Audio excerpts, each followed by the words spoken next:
Joining me right now, great pleasure to welcome an author of a very interesting and helpful book, I'm sure, to many people. It's called You Say More Than You Think, a 7-day plan for using the new body language to get what you want. We're joined by the author, Janine Driver, today. And Janine, thanks for being with us. How are you? Thanks. Good. Great talk. Thanks for having me here. Good. I appreciate it. Yeah, good to have a chance to talk to you. I read through the book last week when I got it, and I've always kind of fancied myself pretty good at reading body language, but I learned some things in there that I didn't know, so thank you.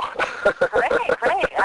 I wish we were doing this in person because I'm in D.C. where it's cold and there's big, huge heaps of five feet of snow all piled up in all the parking lots. I wish I was over there in Tampa. It's cool down here for Florida standards, but it's not freezing, so yeah, you should come down. Well, you're, for those not aware, of course, you worked for the Bureau of Alcohol, Tobacco, and Firearms, which really relies on reading people. Was that where you learned this skill, or did you have that before you even got that job? I've always been good at knowing if someone liked me or not and sizing people up really at a young age. I mean, even as young as 6. It just was, I was a natural at it. And then when I came on board with ATF back in 1992, before they had GPSs and cell phones and all that fun stuff, I was investigating people at the age of 21, and I had no gun. I was on the regulatory side, so I did white-collar crime, and I was going into gun dealers' houses without a gun. And this is a very dangerous situation. I had to use body language to stay alive, and I did. I had one weapon, and that was confidence. The confidence that I was sending a message on a person not to be messed with, and the confidence in sizing them up really quickly. And that's what my book, You Say More Than You Think, does. It gives everyone a little bit of an edge, making sure you're not taken advantage of in any situation. I think most people probably go by the tenet that if you look into somebody's eyes, you can tell whether they're lying, but you kind of debunk that myth a little bit, don't you? I mean, that isn't always the case, right? Right. I mean, I still look at someone's eyes. I'm not going to say that liars don't do something with their eyes. Of course they do different things, but as you know from reading the book, as soon as you meet someone, you need to, as you just said, size them up. You have to actually get what I call a baseline. And my son, I have a 4-year-old son. His name's Angus. It's a long story. I lost a bet with my husband. But that's just name Angus, like the beef that we all love to eat. It's Angus. And we play this game called head, shoulders, knees, and toes. It's head, shoulders, knees, and toes, knees, and toes. And when you size someone up, what you need to do is get their baseline for their head, their shoulders, their knees, and their toes. Do they cross their arms? Are their hands in their pocket? Do their feet bounce? Does their feet bounce a mile a minute? This is their baseline. Talk about the Olympics, something they have nothing to be stressed about, before you're asking them those tougher questions, like if you've ever cheated on your spouse or stolen money from the company, or would you like to go on a date a second night? Get those baselines. And that really sets them up for when they do lie, you can tell the change. Is that the point of that? Well, yeah. So like a baseline on eye contact. So you were asking about my eye. So eye contact, there's a myth out there, and I break myths in the beginning of the book. If you see someone and you're asking them a question, if they decrease eye contact, there's a myth that people are lying.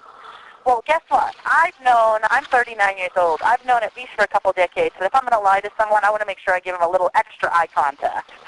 The bottom line is this. If you're giving 60% eye contact normally, all of a sudden you're giving 100%, that's what I call a hot spot or a probing point.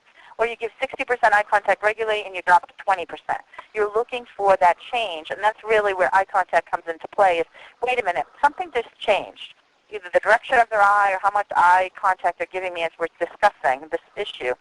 What's next? And the book takes you to the next step. And this book my book, You Say More Than You Think, is different than all other body language books out there because they're not. Those other books are mind-reading books.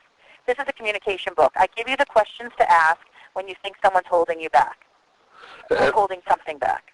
It is amazing how the body will give itself away no matter how hard you try. Just a little movement by putting a finger to your eye or something like that. Or you also talk about pointing your belly button at somebody. That will give one message. Where you turn it away, that gives another message, doesn't it? Right. Yeah, I call that the belly button rule. Yeah, I like that. Well, it's so true. Even if you're going by someone's office and you just always poke your head in and you say, hey, just saying hi, if you just stop for just 1 extra second and turn your body and face your belly button into the office, you will create better, lasting, and authentic friendship simply by moving your belly button facing people. It sends the message that you care about them. And this not only... I call it naval intelligence. That's right. And you also have another part of the book where other parts are pointed. We won't get into that. Let the people read about that, but it's very interesting. But it helps you in your job, too. I mean, it helps people read, the way people point their body at you. Yeah, it's interesting. Well, Doug, listen, I'm not one of these body language, I'm not an author by trade. I mean, I'm a subject matter expert. I use these skills to stay alive. I then took them into the dating world. Rachel Ray had me on, and I helped two women who were struggling. I helped one woman get a job with Tommy Hilfiger. She was a designer. She couldn't get a job anywhere. I gave her a body language makeover. She got a job 2 weeks after I worked with her. Another girl was beautiful, Nicole Nelson, who I write about in the book. She couldn't get a second date, gorgeous. She couldn't get a second date. She got first dates, tons of them. And I worked with her, and she's now been in a committed relationship since 2 years, since I worked with her. And she credits me, both of them do, for turning their lives around. And in the book, I actually follow 16 men and women on my 7-day plan to see, could you really get what you want after 7 days? Is it possible? And their lives transformed. I videotape the process of these. I highlight 8 people in the book, but of these 16 people, on my website, JanineDriver.com, you can see a video of real people with real results following this plan. My book is a tool to reading people and a tool to getting what you want. Yeah, I was just going to say, you have parts of the book where you have little tests people can do, little exercises, and then you can go on your website. Just give it out one more time, Janine.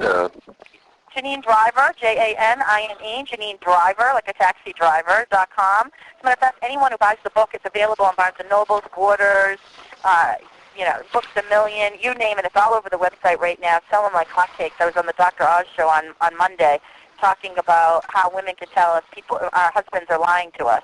And that's posted again on my website, JanineDriver.com. But anyone who buys the book, because I love you, Doug, if they send me an email to Janine at Lion Tamer, Lyin, because I can tell people are lying, liontamer.com, I'm going to send them a free body language swag bag. It's an electronic swag bag of all the articles I've written on body language that there was not enough space in the book to include them, and I put them together in a nice, neat package to send them out as bonus material. It sells $250. And it's their free gift if they buy the book today and send me the email. Well, that's great. Too bad you didn't get a hold of Tiger Woods' wife before it came out. Well, I'm going to go tomorrow on ESPN Extra. I'm sure you will, yeah. I'm talking about Tiger Woods tomorrow. See how it goes. It'd be fascinating to hear your take on that. But I know you're on a busy schedule today, Janine. We appreciate you taking a few minutes, and we look forward to talking to you again. Thanks for being with us. Thanks for having me. Bye, Doug.